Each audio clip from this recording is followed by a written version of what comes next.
ಕೆಲವು ವರ್ಷಗಳ ಹಿಂದೆ ಇದಕ್ಕಿಂತ ದೊಡ್ಡ ಕಾಯಿಲೆ ಒಂದು ಬಂದಿತ್ತಂತೆ. ಹಂಗಂಗೆ ಸಾಯ್ತಾ ಇದ್ರಂತೆ ಜನ. ಅದು ನಮ್ಮ ದೇಶದಲ್ಲ, ಹೊರ ದೇಶದಲ್ಲಿ. ಆಗ ಪಾಸ್ಟ್ರು ಯಾಕೆ ದೇವ್ರ ಮಕ್ಕಳಲ್ಲಿ ಹಿಂಗೆ ಸಾಯ್ತಾ ಇದ್ದಾರೆ, ಏನು ಇವರು ಅರ್ಥ ಮಾಡ್ಕೊಂಡಿಲ್ಲ ಅಂತ ಸತ್ಯವೇದವನ್ನ ತಿರುಗಿಸಿ ನೋಡುವಾಗ ಒಂದು ವಾಕ್ಯವನ್ನು ದೇವರು ತೋರಿಸ್ತಾರಂತೆ. ಈ ವಾಕ್ಯವನ್ನು ಅರಿಕೆ ಮಾಡು, ಆಗ ಒಂದು ದೊಡ್ಡ ಬಿಡುಗಡೆ ಉಂಟಾಗ್ತಿದೆ ಎಂಬುದಾಗಿ. ಆ ವಾಕ್ಯ ಯಾವುದಲ್ಲ, ನೀವು ಅನೇಕ ಬಾರಿ ಓದಿರ್ತೀರ. ರೋಮನರು ಬರೆದ ಪತ್ರಿಕೆ 8ನೇ ಅಧ್ಯಾಯ 2ನೇ ವಚನ, ಚಾಪ್ಟರ್ 8 ವರ್ಸಸ್ 2. ಏನಂತದೆ ವಾಕ್ಯ? ಯಾಕೆಂದರೆ ಜೀವವನ್ನು ಉಂಟು ಮಾಡುವ ಪವಿತ್ರಾತ್ಮನಿಂದಾದ ನಿಯಮವು ನಿನ್ನನ್ನು ಪಾಪ ಮರಣಗಳಿಗೆ ಕಾರಣವಾದ ನಿಯಮದಿಂದ ಕ್ರಿಸ್ತ ಯೇಸುವಿನ ಮೂಲಕ ಬಿಡಿಸಿತು. ಈ ವಾಕ್ಯ ತುಂಬಾ ಮುಖ್ಯ. ಎಸ್, ಪಾಪ ಮರಣಗಳು. ಇವತ್ತು ಪಾಪದ ಸಂಬಳ ಏನು? ಮರಣ. ಈ ಕಾಯಿಲೆಗಳಿಗೆಲ್ಲ ಏನು ಕಾರಣ? ಮಾತಾಡಬೇಕು, ಪಾಪ. ಆದರೆ ಬೈಬಲ್ ಹೇಳ್ತೈತೆ ದೇವರ ಮಕ್ಕಳಾದ ನಮಗಿದು ಸಂಬಂಧವಿಲ್ಲ ಅಂತ. ಅದೇ ನಾವು 7ನೇ ಅಧ್ಯಾಯದಲ್ಲಿ ಓದ್ಕೊಂಡ್ ಬರುವಾಗ ಅವನು ಏನಂತ ಹೇಳ್ತಾನೆ ಅಂದ್ರೆ, ತುಂಬಾ ಕಷ್ಟಪಡ್ತಾನೆ ಅವನು. ಏನಂತ 24ನೇ ವಾಕ್ಯ ನೀವು ಓದಿ, ನೀವು ಫುಲ್ ಆಗಿ ಓದಿ ಮನೆಗೆ ಹೋಗಿ. 24ನೇ ವಾಕ್ಯ ಏನಿದೆ ನೋಡಿ, 24. ಅಯ್ಯೋ ಅಯ್ಯೋ, ನಾನು ಎಂತ ದುರವಸ್ಥೆಯಲ್ಲಿ ಬಿದ್ದ ಮನುಷ್ಯನು, ಅಯ್ಯೋ ನಾನು ಎಂತ ದುರವಸ್ಥೆಯಲ್ಲಿ ಬಿದ್ದ ಮನುಷ್ಯನು, ಇಂಥ ಮರಣಕ್ಕೆ ಒಳಗಾದ ಈ ದೇಹದಿಂದ ನನ್ನನ್ನು ಬಿಡಿಸುವವನು ಯಾರು? ಪ್ರಶ್ನೆ ಅವನೇ ಕೇಳ್ಕೊಂತಾನೆ. ಯಾಕಂದ್ರೆ ಅವನು ಧರ್ಮಶಾಸ್ತ್ರದ ಅಡಿಯಲ್ಲಿರುವಾಗ ಈ ಪ್ರಶ್ನೆ ಅವನು ಬರ್ತಿದ್ಯ. ಆಮೆನ್. ಶಬ್ದ ಬರ್ತಾ ಇಲ್ಲ ಅಂದ್ರೆ 10 ಕಮಾಂಡ್ಮೆಂಟ್ಸ್ ಅಥವಾ 613 ಆಜ್ಞೆಗಳ ಕೆಳಗಿರುವಾಗ ಅವನು ಹೇಳ್ತಾನೆ ಏನಂತ, ಈ ದುರವಸ್ಥೆಯಿಂದ ಬಿಡಿಸುವವರು. ನೋಡಿ, ಈ ವಾಕ್ಯನ ಅನೇಕರು ಮಿಸ್ಅಂಡರ್ಸ್ಟ್ಯಾಂಡ್ ಮಾಡ್ಕೊಂಡ್ಬಿಟ್ರು. ನಮ್ಗೆ ಯಾರು ಬಿಡಿಸೋರು ಇಲ್ಲ ಎಂಬುದಾಗಿ. ಆದ್ರೆ ಬೈಬಲ್ ಹೇಳ್ತಿದ್ ನೆಕ್ಸ್ಟ್ ವಾಕ್ಯ ತುಂಬಾ ಚೆನ್ನಾಗಿ, ನೆಕ್ಸ್ಟ್ ವಾಕ್ಯ ಆನ್ಸರ್ ಬರ್ತಿದ್ದಲ್ಲಿ ನೋಡಿ, ಬಿಡಿಸುವವನು ಇದ್ದಾನೆಂಬುದಕ್ಕಾಗಿ, ಬಿಡಿಸುವವನು ಇದ್ದಾನೆಂಬುದಕ್ಕಾಗಿ ನಮ್ಮ ಕರ್ತನಾದ ಯೇಸು ಕ್ರಿಸ್ತನ ಮೂಲಕ, ನಮ್ಮ ಕರ್ತನಾದ ಯೇಸು ಕ್ರಿಸ್ತನ ಮೂಲಕ ದೇವರಿಗೆ ಸ್ತೋತ್ರ. ಅಪ್ಪ, ಬಿಡಿಸೋನು ಒಬ್ಬ ನಿಧಾನ. ಇದರಿಂದ ನನ್ನ ಬಿಡಿಸೋನಿದ್ದಾನೆ, ಇದರಿಂದ ನನ್ನ ಬಿಡಿಸೋನಿದ್ದಾನೆ, ಇದರಿಂದ ನನ್ನ ಬಿಡಿಸೋನಿದ್ದಾನೆ. ಈ ಕರೋನಾದಿಂದ ನಮ್ಮ ದೇಶನ ಬಿಡಿಸೋನಿದ್ದಾನೆ, ಈ ಕರೋನಾ ನಮ್ಮ ರಾಜ್ಯವನ್ನು ಬಿಡಿಸೋ ದೇವನಿದ್ದಾನೆ. ಬಟ್ ಆದ್ರೆ ಅನೇಕರು ಬರೀ ಔಷಧಿ ಮದ್ದಲ್ಲೇ ಹೋಗ್ತಾ ಇದ್ದಾನೆ. ಆದ್ರೆ ಇವತ್ತು ಕ್ರೈಸ್ತ ಮಕ್ಕಳು ಎಷ್ಟೋ ಜನ ವಿಶ್ವಾಸ ಇಲ್ಲ, ವಿಶ್ವಾಸ ಕಳ್ಕೊಂಡಿದೆ. ಆದ್ರೆ ಇವತ್ತು ಹೇಳ್ತೇನೆ, ಕೇಳಿಸ್ಕೊಳ್ರಿ. ಡಾಕ್ಟರ್ಗಳನ್ನ ನಂಬ್ರಿ, ಆದರೆ ನಿಮ್ಮ ನಂಬಿಕೆ ದೇವ್ರ ಮೇಲೆ ಇರಲಿ. ಮೆಡಿಸಿನ್ ನಂಬ್ರಿ, ಆದ್ರೆ ನಿಮ್ಮ ನಂಬಿಕೆ ದೇವ್ರ ವಾಕ್ಯದ ಮೇಲೆ ಇರಲಿ. ಯಾಕಂದ್ರೆ ಬೈಬಲ್ ಹೇಳ್ತೈತೆ, ಯೆಹೋವನೆಂಬ ನಾನೇ ಆರೋಗ್ಯದಾಯಕ. ಬೈಬಲ್ ಹೇಳ್ತೇನೆ, ನಮ್ಮ ಬಲಗಡೆಯಲ್ಲಿ ಎಡಗಡೆಯಲ್ಲಿ 1000 ಜನ ಸತ್ತು ಬಿದ್ದರು, ಯಾವ ಕೇಡು ನಮಗೆ ಮುಟ್ಟೋದಿಲ್ಲ. ದೇವರು ವಾಗ್ದಾನ ಮಾಡಿದ್ದಾನೆ. ಬೈ ಚಾನ್ಸ್ ಕರೋನಾನೇ ಬಂದ್ಬಿಡ್ತಪ್ಪ ಯಾರಿಗೋ, ಬೈ ಚಾನ್ಸ್ ಬಂದೇ ಬಿಡ್ತಾನೆ ಇಟ್ಕೊಳ್ಳಿ, ಸತ್ತೋಗ್ತಂತ ನೆನ್ಸ್ಕೊಂಬೇಡ್ರಿ. ಬೈಬಲ್ ತುಂಬಾ ಕ್ಲಿಯರ್ ಆಗಿ ಹೇಳ್ತಿದೆ. ಯಾಕೋಬ 5ನೇ ಅಧ್ಯಾಯ 14ನೇ ವಚನ ಏನ್ ಹೇಳ್ತಿದೆ ನೋಡಿ. ದೇವರು ಈ ರೀತಿ ನಮ್ಗೆ ಹೇಳ್ತಾರೆ, ನಿನ್ನ ಗುಡಾರದ ಸಮೀಪಕ್ಕೂ ಯಾವ ವ್ಯಾಧಿಯೂ ಬರೋದಿಲ್ಲ ಅಂತ ದೇವ್ರು ಹೇಳ್ತಾರೆ. ಮತ್ತೆ ದೇವ್ರು ಹೇಳ್ತಾರೆ, ಬೈ ಚಾನ್ಸ್ ಬಂದ್ಬಿಡ್ತಾ ಭಯಪಡ್ಬೇಡ, ನಿನ್ನ ಮರಣದ ಹಾಸಿಗೆಯಿಂದ ನಾನು ನಿನ್ನ ಇಬ್ಬರಿಸುವವನ. ಯಾಕೋಬ 5:14 ಏನಂತಿದ್ ನೋಡಿ. ನಿಮ್ಮಲ್ಲಿ ಸಂತೋಷ ಪಡುವವನು ಇದ್ದಾನೋ ಅವನು ಕೀರ್ತನೆ ಹಾಡಲಿ.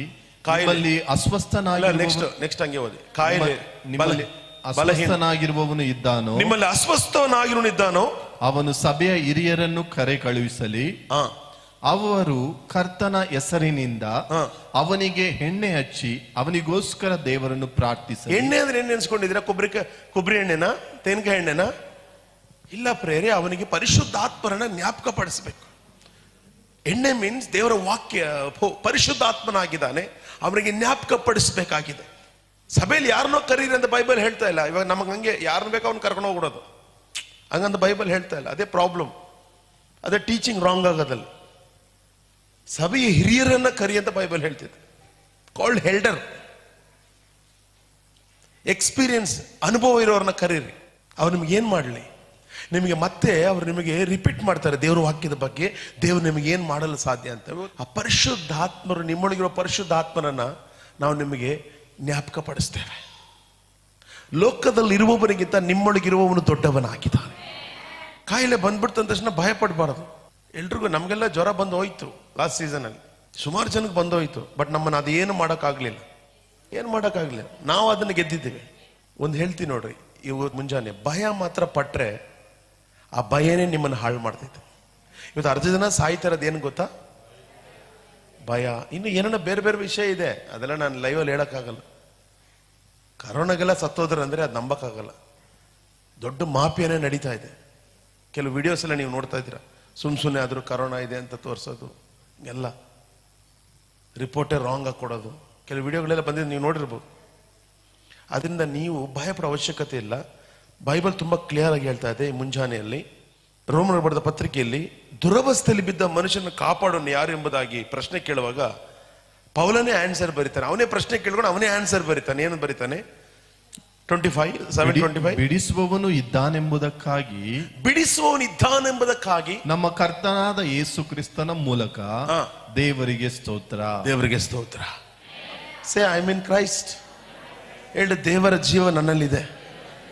ಬೆಳಿಗ್ಗೆ ಎದ್ದ ತಕ್ಷಣ ಅದನ್ನೇ ಹೇಳ್ಕೊಂಡು ಹೋಗ್ರಿ ಹೊರಗಡೆಗೆ.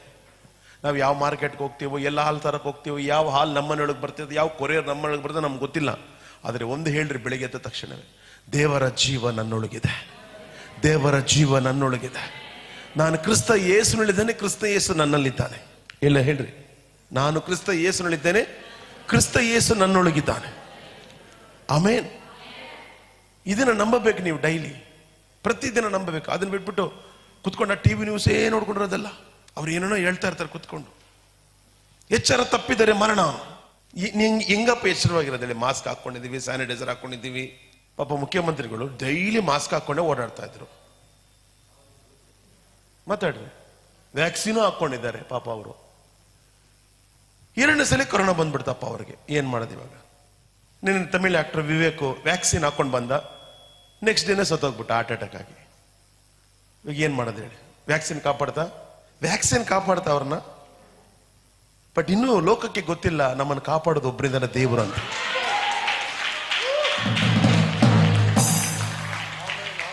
ಆಮೇನ್. ನಾವು ನಂಬೋಣ. ನೋಡ್ರಿ, ನಮ್ಮ ಸಭೆಗೆ ಬರೋರು ಎಲ್ಲರೂ ಕೂಡ ಆ ನಂಬಿಕೆಯಲ್ಲಿ ಇದ್ದಾರೆ ಅಂತ ನಾನು ಹೇಳಕ್ಕಾಗಲ್ಲ. ಕೆಲವ್ರು ಹೇಳ್ಬೋದು, ಪಾಸ್ಟ್ರೇ ಡಾಕ್ಟ್ರ್ ಹೇಳ್ಬಿಟ್ರೆ, ಪಾಸ್ಟ್ರೇ ಡಾಕ್ಟರ್ ವಿಷಯನ ಹೈಲೈಟ್ ಮಾಡ್ತಾ ಇರುವಾಗ ದೇವರು ವಾಕ್ಯಲ್ಲಿ ಕಾರ್ಯ ಮಾಡೋದಿಲ್ಲ. ಅದಕ್ಕೆ ಒಮ್ಮೆ ಸಭಾಮಂದಿರದ ಮಗಳು ಸತ್ತೋದ್ಲು ಅಂತ ಮೆಸೇಜ್ ಬರ್ತೈತೆ. 5ನೇ ಅಧ್ಯಾಯ 35ನೇ ವಾಕ್ಯ ಓದಿ. ಆತನು ಇನ್ನು ಮಾತಾಡುತ್ತಿರುವಲ್ಲಿ ಸಭಾಮಂದಿರದ ಅಧಿಕಾರಿಯ ಕಡೆಯವರು ಬಂದು, ನಿನ್ನ ಮಗಳು ತೀರಿ ಹೋದಳು. ಏನಂತೆ? ನಿನ್ನ ಮಗಳು ತೀರಿ ಹೋದಳು. ತೀರಿ ಹೋದಳು. ಇನ್ನೇಕೆ ಗುರುವಿಗೆ ತೊಂದರೆ ಕೊಡುವುದು? ಇನ್ಯಾನಕ್ಕಪ್ಪ ಗುರುಗೆ? ಮೆಸೇಜ್ ಬಂದ್ಬಿಡ್ತು, ಡಾಕ್ಟರ್ ರಿಪೋರ್ಟ್ ಬಂದಾಯ್ತು, ಸ್ಕ್ಯಾನಿಂಗ್ ರಿಪೋರ್ಟ್ ಬಂದಾಯ್ತು, ಎಕ್ಸ್ರೇ ಬಂದಾಯ್ತು, ಸ್ಪೈನಲ್ ಕಡೆ ಎಕ್ಸ್ರೇ ಬಂದಾಯ್ತು. ಡಾಕ್ಟರ್ ಹೇಳ್ಬಿಟ್ರು ಇನ್ನು ಉಸಿರಾಡಕ್ ಆಗಲ್ಲ ಅಂತ. ಆದ್ರೆ ಬೈಬಲ್ ಏನ್ ಹೇಳ್ತಾ ಇದೆ? ಇಲ್ಲಿ ಬೈಬಲ್ ಹೇಳ್ತಾ ಇದೆ ಸತ್ತೋಯ್ತು ಅಂತ ಮೆಸೇಜ್ ಬಂತಂತೆ. ಇಲ್ಲಿ ಬಂದವ್ರು ಏನಂದ್ರೆ ಸತ್ತೋಗ್ಬಿಟ್ರು, ಸತ್ತೋಯ್ತು ಅಂತ ಮೆಸೇಜ್ ಬಂತಂತೆ. ಅಲ್ಲಿ ಜೀವವನ್ನು ಉಂಟು ಮಾಡೋ ಒಬ್ಬ ದೇವರು ಅಲ್ಲಿ ನಿಂತಿದ್ದಾನೆ. ಮರಣವನ್ನು ಅಳಿಸುವ ದೇವರು ಅಲ್ಲಿ ನಿಂತಿದ್ದಾನೆ. ಇವತ್ತು ಅದೇ ದೇವರು ನನ್ನೊಳಗೆ ನಿನ್ನೊಳಗೆ ವಾಸ ಮಾಡ್ತಾನೆ. ಇವತ್ತು ಅನೇಕ ಮೆಸೇಜ್ಗಳು ನಮ್ಮ ಕಿವಿಗೆ ಬೀಳ್ಬೋದು, ನಮ್ಮ ಕಿವಿಯಿಂದ ನಮ್ಮ ಮನಸ್ಸಿಗೆ ಹೋಗ್ಬೋದು. ಅದಕ್ಕೆ ಬೈಬಲ್ ಹೇಳ್ತದೆ, ನೀನು ಹೃದಯವನ್ನು ಜಾಗರೂಕದಿಂದ ಕಾಪಾಡಿಕೋ. ಏನಿದ್ರೆ ಒಳಗಿಂದ ಬರಬೇಕು. ಇವತ್ತು ಒಳಗೆ ಏನಿಲ್ಲ ಅಂದ್ರೆ ಹೊರಗಡೆ ಏನಾಗೋದಿಲ್ಲ. ನಾವು ಬರೀ ಹೊರಗಡೆ ನೋಡ್ತಾ ಇರ್ತೀವಿ, ಹೊರಗಡೆ ಏನಾದಾಗ್ತಿದೆ. ಒಳಗಡೆ ಇಲ್ಲ ಅಂದ್ರೆ ಹೊರಗಡೆ ಬರೋದಿಲ್ಲ. ಒಳಗಡೆ ಇರ್ಬೇಕಂತೆ ಏನಾದ್ರು. ಒಳಗಡೆ ಇಲ್ದಿರ ಹೊರಗಡೆ ಏನೂ ಆಗೋದಿಲ್ಲ. ನಮ್ಮ ಒಳಗಡೆ ವಾಕ್ಯ ಇರೋದಾದ್ರೆ ಹೊರಗಡೆ ಬರೀ ನಾವು ಹೊರಗಡೆ ಮಾತ್ರ ನೋಡ್ತೇವೆ, ಅಲ್ಲ, ಅದು ಒಳಗಡೆ ಇರ್ಬೇಕಂತೆ. ಒಳಗಿಂದ ನಿಜವಾಗಲೂ ಹೊರಗಡೆ ಬರುವಾಗ ಅತಿಶಯಗಳು ನಮ್ಮ ಲೈಫಲ್ಲಿ ನಡೀತಿದ್ವು. ಏನಂತ ಮೆಸೇಜ್ ಬರ್ತಾ ಇದೆ ಅಲ್ಲಿ? ಆತ ಇನ್ನೂ ಮಾತನಾಡ್ತಿರುವಾಗ ಸಭಾಮಂದಿರದ ಅಧಿಕಾರಿ ಮನೆಯವರು ಕೆಲವರು ಅಲ್ಲಿಗೆ ಬಂದು, ನಿನ್ನ ಮಗಳು ಸತ್ತಿದ್ದಾಳೆ, ಬೋಧಕರನ್ನ ಇನ್ನೇಕೆ ಗುರುವಿಗೆ ತೊಂದರೆ? ಇನ್ನೇನಕ್ಕಪ್ಪ ಪಾಸ್ಟ್ ಹತ್ರ ಎಲ್ಲ ಹೇಳ್ತೀಯ, ನೀ ಪ್ರೇಯರ್ ಎಲ್ಲ ಏನಕ್ಕೆ? ಸಮಾಧಿಗೆ ರೆಡಿ ಮಾಡು ಅಂತ ಹೇಳು.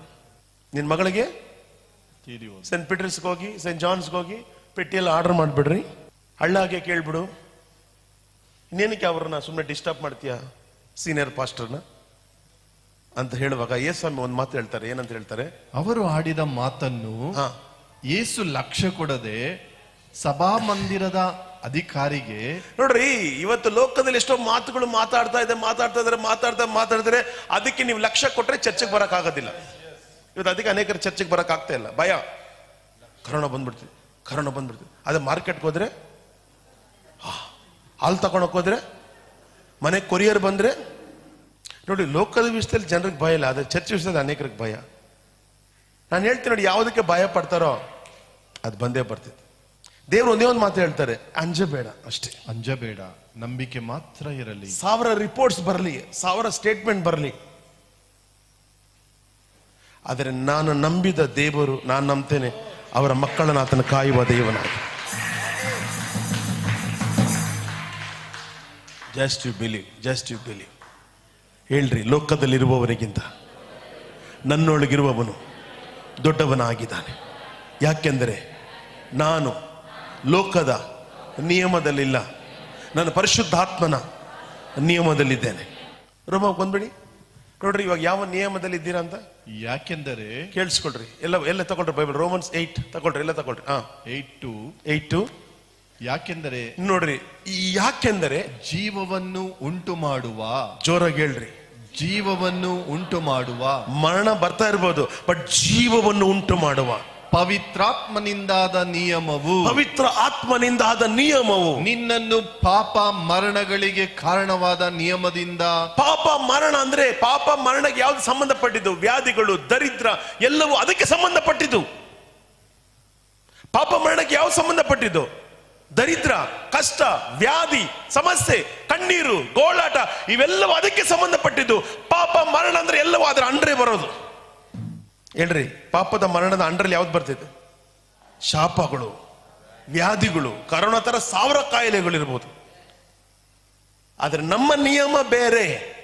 ನೋಡ್ರಿ, ಬೈಬಲ್ ಹೇಳ್ತೈತೆ, ಪಾಪ ಮರಣ ಎಂಬ ಕಾರಣವಾದ ನಿಯಮದಿಂದ ಕ್ರಿಸ್ತ ಯೇಸುವಿನ ಮೂಲಕ ಬಿಡಿಸಿತು. ಕ್ರಿಸ್ತ ಯೇಸುವಿನ ಮೂಲಕ ನಮ್ಮನ್ನು ಬಿಡಿಸಿದ್ದಾರೆ ದೇವರು.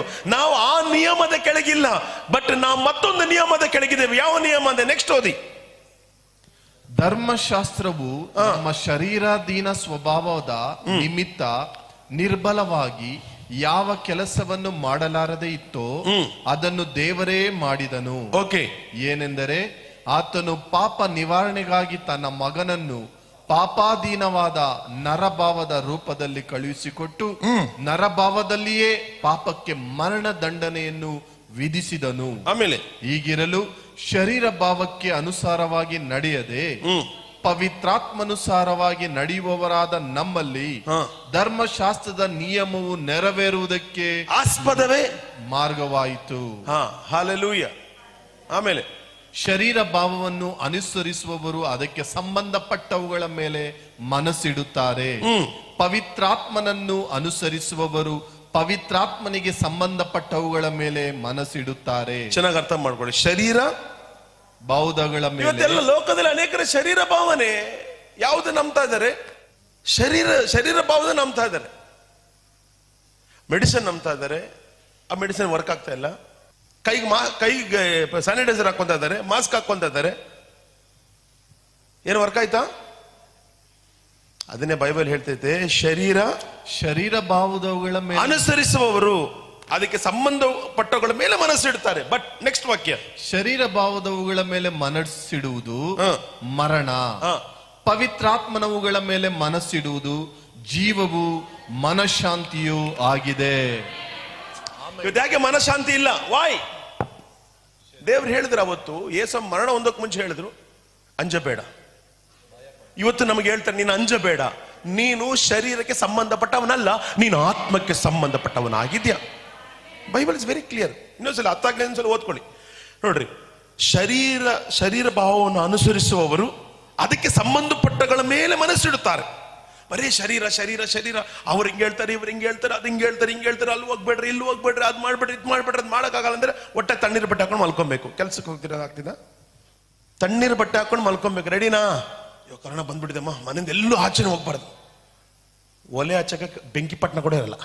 ಬಟ್ ನಿಮ್ಮನ್ನ ಎಲ್ಲಾದ್ರೂ ಹೋಗಿ ಅಂತ ನಾನು ಹೇಳ್ತಾ ಇಲ್ಲ. ಬಟ್ ಏನೇ ಆದ್ರೂ ಕೂಡ ಒಂದು ನಂಬಿಕೆಯಿಂದ ಹೋಗ್ರಿ. ನಾನು ಶರೀರ ಭಾವಕ್ಕೆ ನಾನು ಶರೀರ ಭಾವನ ಅನುಸರಿಸಿ ನಡೆಯುವವನಲ್ಲ, ನನ್ನ ಆತ್ಮನನ್ನ ಅನುಸರಿಸಿ ನಡೆಯುವವನಾಗಿದ್ದಾನೆ. ಲೋಕದಲ್ಲಿ ಇರುವವನು ಶರೀರವನ್ನು ಅನುಸರಿಸ್ತಾನೆ, ನನ್ನ ಆತ್ಮದಲ್ಲಿ ಇರುವವನು ನನ್ನ ಆತ್ಮದಲ್ಲಿ ಇಲ್ಲಿ ಜೀವಿಸ್ತಾ ಇದ್ದಾನೆ, ಶರೀರದಲ್ಲೂ ಜೀವಿಸ್ತಾ ಇದ್ದಾನೆ. ನಾನು ಮುಖ್ಯವಾಗಿ ಕೆಲಸ ಆಗೋದು ಆತ್ಮನಿಂದ. ಎಷ್ಟು ಜನ ಶರೀರ ಭಾವದಲ್ಲಿದ್ದೀರಾ? ಶರೀರ ಭಾವದಲ್ಲಿರೋ ನಿಮಗೆ ಫೋನ್ ಮಾಡ್ತಾರೆ, ಸರ್ವಿಸ್ಗೆ ಹೋಗಿದ್ರಾ, ಏನು ತೊಂದರೆ ಆಗಿಲ್ವಾ, ಏನಾಗ್ತೈತಪ್ಪ, ಏನು ಕರೋನಾ ಇಟ್ಕೊಂಡಿದ್ದೇವೆ ಇಲ್ಲಿ ಚರ್ಚಲ್ಲಿ. ಶರೀರಕ್ಕೆ ಸಂಬಂಧಪಟ್ಟಿದ್ದು ಮರಣ, ಬಟ್ ಆತ್ಮಕ್ಕೆ ಸಂಬಂಧಪಟ್ಟಿದ್ದು ಜೀವ, ಮನಶಾಂತಿ. ಎರಡು ವಿಷಯ. ಮನಶಾಂತಿ. ಇವತ್ತು ಎಷ್ಟು ಜನರಿಗೆ ಮನಶಾಂತಿ ಇದೆ? ಹೊರಗಡೆ ಹೋಗೋಕ್ಕೆ ಭಯ, ಒಳಗಡೆ ಬರೋಕ್ಕೆ ಭಯ. ಮಕ್ಕಳನ್ನ ಶಾಲೆ ಕಳ್ಸೋಕ್ಕೆ ಭಯ, ಮನೇಲಿ ಎಕ್ಸಾಮ್ ಬರ್ಸೋಕ್ಕೂ ಭಯ. ಅಯ್ಯೋ ನನ್ನ ಮಗ ಇಂಟರ್ನೆಟಲ್ಲಿ ನೋಡಿ ಏನೋ ಹಾಳಾಗ್ಬಿಡ್ತಾನೋ, ಅದು ಭಯ. ಬಟ್ ನಾನು ನಂಬ್ತೇನೆ, ಶರೀರ ಭಾವದಲ್ಲಿ ಅನುಸರಿಸು ಅನ್ನೋದು ಶರೀರ ವಿಷಯದಲ್ಲಿ ನಂಬುವವರು ಅದಕ್ಕೆಲ್ಲ ಭಯ ಪಡ್ತಾರೆ, ಯಾವಾಗಲೂ ಭಯ ಪಡ್ತಾನೆ ಇರ್ತಾರೆ. ನಾವು ಆತ್ಮದಲ್ಲಿ ನಂಬುವವರು ಆತ್ಮನು ನಮ್ಮ ನಡೆಸುವನಾಗಿದ್ದ. ಆಮೆನ್. ಯೇಸುವಿಗೆ ಸಂದೇಶ ಅರ್ಥ ಆಗ್ತಾ ಇದೆ. ಯೇಸು ಸ್ವಾಮಿ ಅವತ್ತು ಹೇಳಿದ್ರು, ಅವನಿಗೆ ಅಂಜಬೇಡ, 1000 ರಿಪೋರ್ಟ್ಸ್ ಬರಲಿ, ನೀವು ಶರೀರ ಭಾವದಲ್ಲಿದ್ರೆ ನೀವು ಆ ರಿಪೋರ್ಟ್ಸ್ ಅನ್ನು ನಂಬ್ತೀರಾ. ಆತ್ಮದಲ್ಲಿದ್ರೆ no, I am not going to die in the name of Jesus. ಈ ತರ 1000 ಪ್ರಾಬ್ಲಮ್ ಬರಲಿ, ನಾನು ಗೆಲ್ಲುವವನೇ in the name of Jesus. ನಾನಿನ್ನು ಶರೀರಕ್ಕೆ ಅಧೀನ ಅಲ್ಲ, ನಾನು ಆತ್ಮಕ್ಕೆ ಅಧೀನನಾಗಿದೆ. ಆಮೆನ್. ಇಲ್ಲಿ ಮಾತಾಡ್ರಿ ವಾಕ್ಯವನ್ನ, ನಿಮ್ಮ ಬಾಯಿನಲ್ಲಿ ಮಾತಾಡ್ರಿ ಯೇಸು ನಾಮದಲ್ಲಿ. ನಿಮ್ಮ ಮನೆಯನ್ನ ಬ್ಲೆಸ್ ಮಾಡ್ರಿ, ನಿಮ್ಮ ಮಕ್ಕಳನ್ನ ಬ್ಲೆಸ್ ಮಾಡ್ರಿ ಯೇಸು ನಾಮದಲ್ಲಿ. ಆಮೇಲೆ ಏನಂದೆ ಮುಂದಕ್ಕೆ? ಯಾಕೆ ನಾನು ಹೇಳಿದ ಅರ್ಥ ಆಗ್ತಾ ಇದೆ? ಅರ್ಥ ಆಗ್ತಾ ಇದೆಯಾ? ಯೇಸುವಿಗೆ ಅರ್ಥ ಆಯ್ತು? ಶರೀರ ಭಾವದಲ್ಲಿ ಇದ್ದೀರಾ ಅಥವಾ ಸ್ಪಿರಿಟ್ ಅಲ್ಲಿ ಇದ್ದೀರಾ? ಯಾಕೆಂದರೆ ಶರೀರ ಭಾವದವುಗಳ ಮೇಲೆ ಮನಸ್ಸಿಡುವುದು ದೇವರಿಗೆ ಶತ್ರುತ್ವವು. ಹಲೋ, ದೇವ್ರ ಶತ್ರುಗಳಾಗ್ಬೇಕಾ ಇಲ್ಲ ಮಿತ್ರರಾಗ್ಬೇಕಾ? 4 ಜನ ಬಂದು ಕುತ್ಕೊಂತಾರೆ, ಏನಕ್ಕ ಕರೋನಾ ಅಂದ್ರೆ ಬಾಯಿ ಮಚ್ಕೊಂಡು ಹೋಗಕ್ಕ. ನಮ್ಮ ಪಾಸ್ಟರ್ ರಾತ್ರಿ 8 ಗಂಟೆ ಲೈವ್ ಬರ್ತದೆ, ಬಂದು ಕುತ್ಕೊಂಡು ಬಾಯಿ ತಕೊಂಡು ನೋಡ್ರಿ. ಸುಮ್ಮನೆ ಬೇಡದಿರೋದೆಲ್ಲ ಬೇಡ ನೋಡಿ. ಅದು ಚೆನ್ನಾಗಿ ಹೇಳ್ತಾರೆ ಪಾಸ್ಟರ್, ನೈಟಲ್ಲಿ ಸರಿಯಾಗಿ ಹೇಳ್ತಾರೆ ನೋಡಿ, ಕೇಳಿಸ್ಕೊಳ್ಳಿ. ನಾನು ಹೇಳ್ತೀನಿ, ನೀವು ಯಾವಾಗ ದೇವ್ರ ವಾಕ್ಯನ ಕೇಳ್ತಿರೋ ಅದರ ರಿವರ್ಸ್ ಮಾತಾಡ್ತೀರ. ನೀವು ಕೇಳಲ್ಲ ಅಂದ್ರೆ ರಿವರ್ಸ್ ಮಾತಾಡೋಕ್ಕಾಗಲ್ಲ. ನನಗೆ ಮಾಡೋ ಕೆಲಸ ಇದ್ರೆ ನೈಟಲ್ಲಿ ಕುತ್ಕೊಂಡು ಲೈವ್ ಬರಲ್ಲ. ನೀವು ಆತ್ಮದಿಂದ ನಡೆಸಲ್ಪಡಬೇಕನ್ನೋದಕ್ಕಾಗಿ ವಾಕ್ಯ ಮಾತಾಡ್ತೀನಿ. ಅದಕ್ಕೆ ಹಳೆ ಒಡಂಬಡಿಕೆ ಅದು ಹೊಸ ಒಡಂಬಡಿಕೆ ಆಗಿರ್ಬೋದು, ಬೈಬಲ್ ಹೇಳ್ತೈತೆ. ಹಳೆ ಒಡಂಬಡಿಕೆಯಲ್ಲಿ ಜ್ಞಾನೋಕ್ತಿಗಳಲ್ಲಿ ಬರೀತಾನೆ, ನಿಮ್ಮ ಹೃದಯಗಳನ್ನ ಜಾಗರೂಕರಿಂದ ಕಾಪಾಡ್ಕೊಳ್ರಿ. 4ನೇ ಅಧ್ಯಾಯದಲ್ಲಿ 20-23 ನಾವು ನೋಡ್ತೇವೆ. ನಿಮ್ಮ ಹೃದಯಗಳನ್ನು ಜಾಗರೂಕತೆ. ಯಾಕಂದ್ರೆ ನಿಮ್ಮ ಹೃದಯ ಅಂತ ಹೇಳ್ತೇನೆ, ನಿಮ್ಮ ಈ ಹಾರ್ಟನ್ನು ನೆನ್ಸ್ಕೊಂಡ್ಬೇಡ್ರಿ. ನಿಮ್ಮ ಹೃದಯ ಅಂದ ತಕ್ಷಣವೇ ನಿಮ್ಮ ಮನಸ್ಸು, ಯುವರ್ ಸೋಲ್, ನಿಮ್ಮ ಮನಸ್ಸು ಎಲ್ಲಾ ಲೋಕದ ವಿಷಯಗಳಿಂದ ತುಂಬಿ ಅದೊಂಥರ ಡೆಡ್ ಆಗಬಾರ್ದು, ಅದು ಆಕ್ಟಿವ್ ಆಗಿರ್ಬೇಕು. ಅದಕ್ಕೆ ನಿಮ್ಮ ಹೃದಯವನ್ನು ಜಾಗರೂಕದಿಂದ ಕಾಪಾಡ್ಕೊಳ್ರಿ. ಯಾಕಂದ್ರೆ ಅದರೊಳಗಿಂದ ಜೀವಧಾರೆಗಳಾಗುತ್ತೆ. ಯಾಕಂದ್ರೆ ಅದರೊಳಗೆ ದೇವ್ರ ವಾಕ್ಯನು ತುಂಬಿಸ್ಕೊಳ್ರಿ. ಯಾಕಂದ್ರೆ ನಿಮ್ಮ ಲೈಫಲ್ಲಿ ಜೀವ ಉಂಟು ಮಾಡೋದು ನೀವೇ. ನಿಮ್ಮೊಳಗಿಂದ ಅದು ಹೊರಗಡೆ ಬರ್ತಿದ್ದೆ. ಅದಕ್ಕೆ ಎಫೆಸ 3:20 ಇರ್ತೈತೆ, ನನ್ನಲ್ಲಿ ಕಾರ್ಯ ಸಾಧಿಸುವ ಆತನ ಶಕ್ತಿಯ ಪ್ರಕಾರ ನಾನು ಬೇಡುವುದಕ್ಕಿಂತಲೂ ಯೋಚನೆ ಮಾಡೋಕೆ.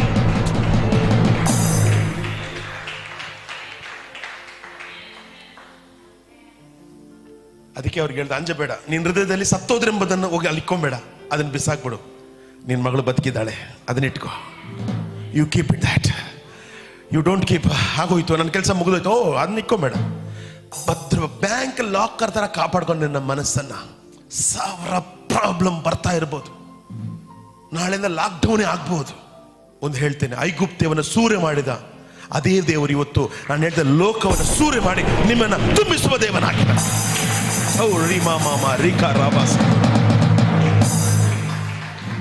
Fear not, my God is alive. ನಾವಿನ್ನು ಮರಣದ ಅಧೀನದಲ್ಲಿಲ್ಲ, ಜೀವದ ಅಧೀನದಲ್ಲಿದ್ದೇವೆ. Bible is very clear. ಇಲ್ಲಿ ಆಶೀರ್ವಾದ ಮೇಲಿಂದ ಬರ್ತದೆ, ನಿಮ್ಮೊಳಗಿಂದ ಬರ್ತದೆ. ಬೈಬಲ್ ನಿಮ್ಮೊಳಗಿಂದ ಜೀವ. ಓದ ಪದ ವಾಕ್ಯ 4:23. ಜ್ಞಾನೋಕ್ತಿಗಳು 4:23. ನಿನ್ನ ಹೃದಯವನ್ನು ಬಹು ಜಾಗರೂಕತೆಯಿಂದ ಕಾಪಾಡಿಕೋ. ಏನಂತೆ? ನಿನ್ನ ಹೃದಯವನ್ನ ಬಹು ಜಾಗರೂಕತೆಯಿಂದ ಕಾಪಾಡಿಕೋ. ಅದರೊಳಗಿಂದ ಅನೇಕ ಟಿವಿ ಚಾನೆಲ್ ನ್ಯೂಸ್ ಬರ್ತಾ ಇದೆ. ನಿಮ್ಮ ಪಕ್ಕದ ಮನೆ ಪಾರ್ವತಮ್ಮ ಕೂಡ ನೀವು ಫೋನ್ ಮಾಡಬಹುದು. 3ನೇ ಮನೆ ಮೇರಿ ಕೂಡ ನೀವು ಫೋನ್ ಮಾಡಬಹುದು. 4ನೇ ಮನೆ ಎಲಿಜಬೆತ್ ಫೋನ್ ಮಾಡಬಹುದು. ಚರ್ಚಿತ್ತ ಇತ್ತ, ಅಯ್ಯೋ ನಾನು ಹೋಗಿಲ್ಲಪ್ಪ ಚರ್ಚ್ಗೆ, ಅಯ್ಯೋ ನಮಗೇನು ಬೇಕಪ್ಪ. ಮಾರ್ಕೆಟ್ಗೆ ಹೋದೇನಕ್ಕ, ಓಟ್ ಬಂದೆ ನಿನ್ನೆ. ಹಾಲು ತಂದೇನಕ್ಕ, ಅದೆಲ್ಲ ಕರೆಕ್ಟಾಗಿ ತಂದಿದ್ದೀನಿ. ಗ್ಯಾಸ್ ತಂದ, ತಂದಿದ್ದೀನಿ. ಯಾರು ತಂದಿದ್ದು? ಯಾರೋ ತಂದ್ರು. ಅವನ ಕಾರಣ ಆಯ್ತೋ ಏನೋ ಗೊತ್ತಾ, ಆದರೆ ಸಭೆ ದೇವರು ಅಂದಾಗ ಸ್ವಲ್ಪ ಹಿಂದೆ. Bible is very clear. ಏನಂತೆ? ನಿನ್ನ ಹೃದಯವನ್ನು ಬಹು ಜಾಗರೂಕತೆಯಿಂದ ಇಂಥ ಮಾತುಗಳಿಗೆ ಅದನ್ನ ಒಳಗ್ ಬಿಟ್ಕೊಂಬೇಡ. ಅದನ್ನ ಬಿಟ್ಕೊಂಡ್ರೆ ಬಂತು ಗ್ರಾಚಾರ. ವಾಕ್ಯನೇ ಬಿಟ್ಕೋ ಅದ್ರೊಳಗಡೆ. ಎಸ್. ಆಮೇಲೆ ಕಂದ ನನ್ನ ಮಾತುಗಳನ್ನು ಆಲಿಸು. ಎಷ್ಟನೇ ವಾಕ್ಯ ಅದು? 20.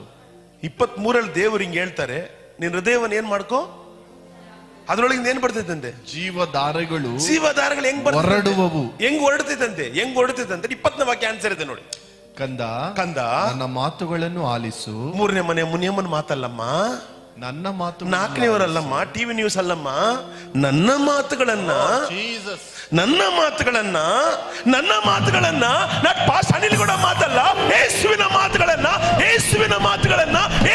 ಮಾತುಗಳನ್ನ ನೀನು ಏನ್ ಮಾಡ್ಕೋ? ಆಲಿಸು. ಎವ್ರಿಡೇ ಆಲಿಸು. ರಾತ್ರಿ 8 ಗಂಟೆಗೆ ಲೈವ್ ಬರ್ತಿದ್ದೆ, ಆಲಿಸು. ಯೂಟ್ಯೂಬ್ ಅಲ್ಲಿ ನೋಡಿ ಆಲಿಸು. ನಿಮ್ಮ ಮನೇಲಿ ಹಾಕ್ಬಿಡ್ರಿ ಮೆಸೇಜ್ ನ, ಆಲಿಸು. ಸಾಂಗ್ಸ್ ನ ಆಲಿಸು. ಓದಿ. ನನ್ನ ನುಡಿಗಳಿಗೆ ಕಿವಿಗೊಡು. ನಿನ್ನ ದೃಷ್ಟಿಯು ಅವುಗಳ ಮೇಲೆ ತಪ್ಪದಿರಲಿ. ನಿನ್ನ ದೃಷ್ಟಿ ನ್ಯೂಸ್ ಪೇಪರ್ ಮೇಲೆ ಅಲ್ಲ, ಪ್ರಜಾವಾಣಿ ನೋಡ್ಲಾ, ಕನ್ನಡಪ್ರಭ ನೋಡ್ಲಾ ಅಲ್ಲ, ನಿನ್ನ ದೃಷ್ಟಿ ಇಲ್ಲೇ. ಆಗ ನಿನ್ನ ಒಳಗಿಂದ ಜೀವಧಾರೆಗಳು. ಇಲ್ಲ ಅಂದ್ರೆ ಮರಣವೇ ನಿನ್ನೊಳಗಿಂದ ಹೊರಗಡೆ ಬರ್ತಾ ಇರ್ತೈತೆ. ಗೊತ್ತಿಲ್ಲ ಬ್ರದರ್, ಯಾಕೋ ಇಲ್ಲಿ ನೋತಾ ಇದೆ, ಯಾಕೋ ಕೆಮ್ಮು ಬ್ರದರ್, ನೆಗಡಿ ಬ್ರದರ್, ನಿನ್ನೆಯಿಂದ ಗಂಟ್ಲೆ ಯಾಕೋ ಕರ ಅಂತ ಇದೆ, ಹೊಡೆದ್ರೆ ಸ್ವಲ್ಪ ಸುಸ್ತಾಗ್ತಾ ಇದೆ. ಯಾಕೆ ಹೇಳಿ? ಇವೆಲ್ಲ ಬಂದು ಇಲ್ಲಿ ಕೂತಿರ್ತೈತಲ್ಲ. ಅದಕ್ಕೆ ನಿಮ್ಮ ಹೃದಯವನ್ನ ಬ್ಯಾಂಕ್ ಲಾಕರ್ನ ಬೀಗ ಎಲ್ಲ ನೆನಪಿಸಾಕ್ತೀರಾ? ಬೇಡ, ನಿಮ್ಮನೆ ಬೀಗ ನೆನಪಿಸಾಕ್ಬಿಡ್ತೀರಾ 1 ಲಕ್ಷ ರೂಪಾಯಿ ಇಟ್ಬಿಟ್ಟು.